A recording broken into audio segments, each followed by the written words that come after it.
Alright, so here's a video on the power steering conversion for my 1968 F250 4x4 Highboy. I went with a way that so far I don't believe has been documented to completion, which is using the 78 F150 4x4 box. And to make it work, I had to change this input part. It comes off with 4 bolts, and you take the piston off with it too, and you change it out with one from an 86, or I did, from an 86 F250. I think it'll work with a lot of the 80s trucks. That's because it'll make it spin the other way, because the 78 had crossover steering. So if I just threw the box on, it would spin the wrong way. So the 86 input shaft and piston makes it spin the right way. And I combined the two and rebuilt it while I was at it. And I also used the input shaft from the 86 F250, and I chopped off the end of it to expose the double D shaft, 3/4 double D shaft.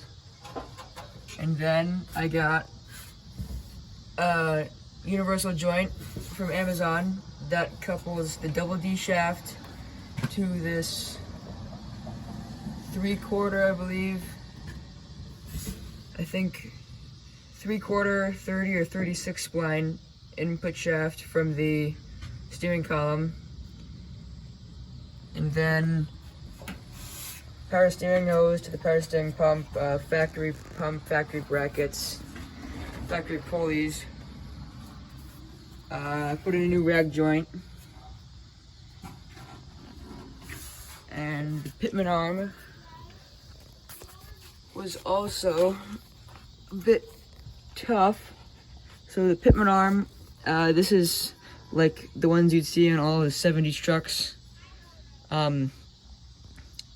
It would usually come out like this and then have a bit of an angle up like that, but I bent it down and bent it flat, partly because I didn't want there to be a height differential between the two, so I was bent down.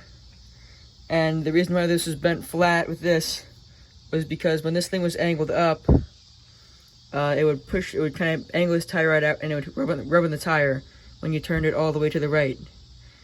So now it doesn't rub, and I'm thinking I'm going to take out the drop because I'm not as worried about the height differential now.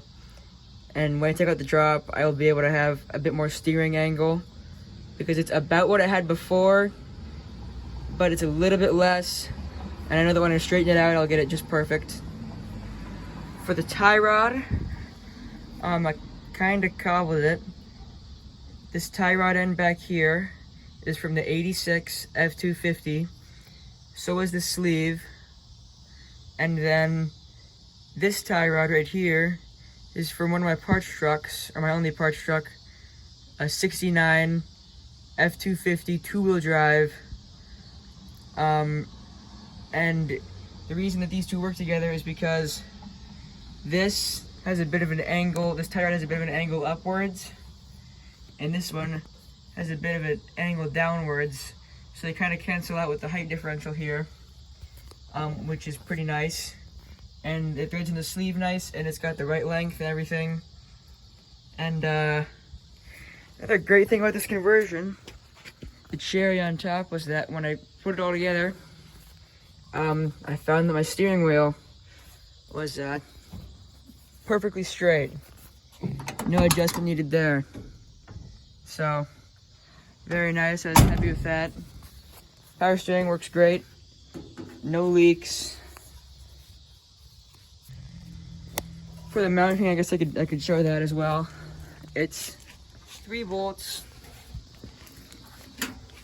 right here.